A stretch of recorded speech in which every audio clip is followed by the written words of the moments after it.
नमस्कार सर्वांना, cooking with अन्नपूर्णामध्ये तुमचं खूप मनापासून स्वागत। आज आपण करू सुरळीच्या वड्या। अगदी सगळ्यांच्याच चुकतात, ताज न चुकता होणार आहेत आणि चवीला पण भारी।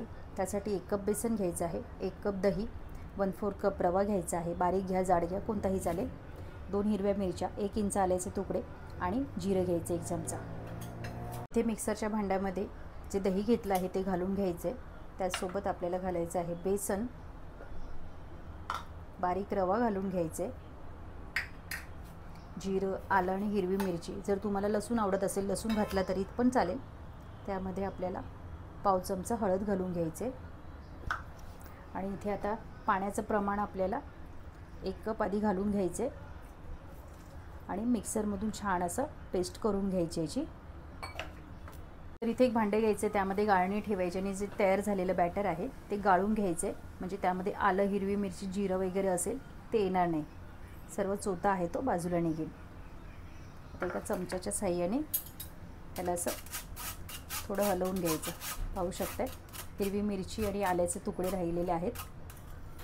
बॅटर आहे ते गाळून झालं आहे, पण मिक्सरच्या भांड्यामध्ये काही थोडंसं शिल्लक राहतं बॅटर, त्यासाठी इथे अर्धा कप पाणी घालून घ्यायचं आहे आणि तेच पाणी आहे ते पुन्हा एकदा त्या बॅटरमध्ये घालून घेऊयात। बॅटर आहे ते आपलं गाळून झालेलं आहे। आता एक 15 ते 20 मिनिटं आपण असं झाकण लावून ठेवून द्यायचं, का तर त्यामध्ये रवा घातलेला आहे तो थोडा फुलतो आणि बॅटर आहे ते थोडं म्हणजे घट्ट होते। बॅटर आहे ते 20-25 मिनिटं आपलं ठेवून दिलं होतं, ते पाहू शकताय थोडंसं असं घट्ट झालेलं आहे। तर त्यामध्ये ना आपल्याला मीठ घालून घ्यायचे आणि 4 चमचे पाणी अजून घालून घ्यायचे। तर इथे थोडंसं मिक्सरच्या भांड्यामध्ये बॅटर शिल्लक होतं, त्यामध्ये एक 4 चमचे पाणी घालून घेऊयात आपण।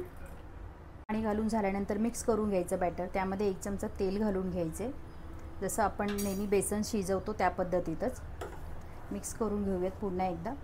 आणि या सर्व मिश्रणासाठी आपल्याला 2.5 कप पाणी आणि 1 कप दही, अगदी प्रमाण आहे ते योग्य आहे, तुम्ही पाहू शकताय असं ठेवायचं आहे बॅटरची कन्सिस्टन्सी। आणि मीठ घातलेलं आहे ते संपूर्ण विरघळून घ्यायचं त्यामध्ये। आता ह्याला जास्त वेळ आपल्याला शिजवायलाही लागणार नाही, अगदी झटपट होतात, करायलाही सोपे। एका ताटाला हलकंसं तेल लावून घ्यायचं आणि हे जे बॅटर आहे ते यामध्ये घालून घ्यायचे,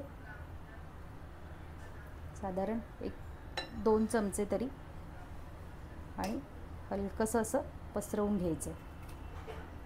इथे एका भांड्यामध्ये पाणी उकळायला ठेवायचं आहे, त्यामध्ये रिंग ठेवून द्यायची आहे आणि ज्या ताटामध्ये आपण बॅटर घातलेलं आहे ती प्लेट आहे ती अशी ठेवून द्यायची आणि 4 ते 5 मिनिटं वाफवून घ्यायचे। गॅसची फ्लेम आहे ती मीडियमच ठेवायची आहे। 5 मिनिटानंतर झाकण काढून पाहायचं आहे, ह्यावरती बघा पाहू शकताय तुम्ही पीठ अजिबात हाताला चिटकत नाही आहे, त्यामुळे आपलं हे वाफवून झालेलं आहे। प्लेट आहे ती काढून घेऊयात। प्लेट आहे ती गार झालेली आहे, आता याला सुरीने कट करून घ्यायचे, आपल्याला लहान मोठे हवेत तेवढं। याची किनारी आहे ती सुरीच्या साहाय्याने अशी लूज करून घ्यायची, म्हणजे आपल्याला रोल करायला सोपे जाते। पाहू शकताय त्याची किनारी पण छान अशी मोकळी करून झालेली आहे।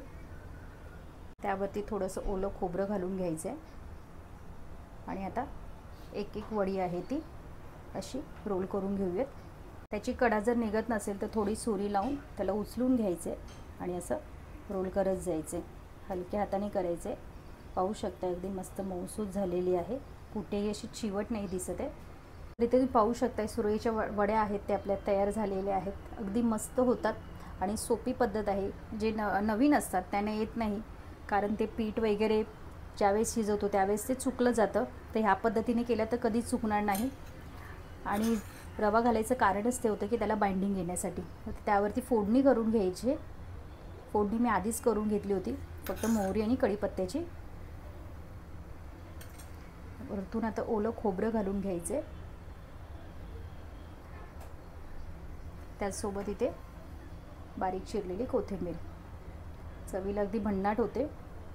त्याचसोबत एक तुम्हाला छोटीशी टीप द्यावीशी वाटते, ज्यावेळेस आपण पहिल्यांदा बॅटर प्लेटमध्ये घालतो आणि तीच प्लेट जर आपण दुसऱ्या वेळेस वापरली तर काय होते, ते बॅटर असतं आधीचे त्याला चिकटकलेलं असतं, त्यामुळे ती प्लेट आहे ती स्वच्छ घासून घ्यायची। त्यानंतर हलकंसं तेल लावून दुसऱ्या वेळेस बॅटर लावून वाफवून घेतल्यानंतर सुरळीची वडी आहे ती अगदी सहजच निघते। नाहीतर तसंच जर आपण ती प्लेट वापरली तर सुरळीच्या वड्या आहेत ते निघत नाही, त्याला चिटकून बसतात।